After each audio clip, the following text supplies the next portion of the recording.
پلٹ آؤ اپنے رب کی طرف، چھوڑ دو گناہوں کو، دوستوں یاروں کو چھوڑ دو، رشتہ داروں کو چھوڑ دو، جو گناہ کی طرف بلاتے ہیں چھوڑ دو، اپنے رب کی طرف آ جاؤ، ارادہ کر لو، اللہ کو منا لو، اللہ کے سامنے اپنے آنسو کو بہا لو۔ فرمایا لن یلج النار رجل بکا من خشیت اللہ، رات کی تاریکی ہو، دل کا اجالا ہو، اکیلے بیٹھ کے کبھی اپنی آنکھ سے ایک دو آنسو بہا لیا کرو۔ میرے اللہ اتنے غفور اور غفار ہیں، فرمایا قیامت کا دن ہوگا، میرے اللہ تمہیں اپنے عرش کا سایہ دیں گے، اور جس کی آنکھ سے آنسو کے قطرات میں رب کے ڈر سے بہہ پڑے، جس طرح ایک گوالا اپنی گائیں بھینس بکری کا دودھ دھوتا ہے، ساری دنیا کی ٹیکنالوجی مل جائے، اس نکلنے والے سوراخ سے اس دودھ کو دوبارہ واپس نہیں کر سکتے، ساری دنیا مل جائے، اس سوراخ سے جو دودھ نکل آیا ہے دوبارہ نہیں جا سکتا۔ اسی طرح جس کی آنکھ سے اللہ کے ڈر کی وجہ سے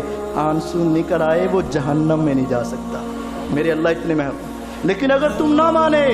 اپنی انا پہ اڑے رہے، اپنی میں پہ کھڑے رہے، اپنے آپ کو وہاں رکھا، تو پھر یاد رکھنا ان بطش ربک لشدید ان اخذہ علیم شدید، میرے رب کی پکڑ بھی بڑی سخت ہے، وہ چاہے تو قارون کو زندہ زمین میں دنسا دے، وہ چاہے تو فرعون کو پانی میں غرق کر دے، ان اخذہ علیم شدید۔ پھر ان کو کوئی بچا نہ سکا، ہوائیں چلی تو جسموں کو پھاڑ کے رکھ دیا، زلزلہ آیا تو اونگے منہ لٹکا کے رکھ دیا، طوفان آئے تو ان کو اٹھا اٹھا کے ایسے پھینکا جیسے کھجور کے تنوں کو پھینکا جاتا ہے۔ ان اخذہ علیم شدید، میرے رب کی پکڑ بڑی سخت ہے۔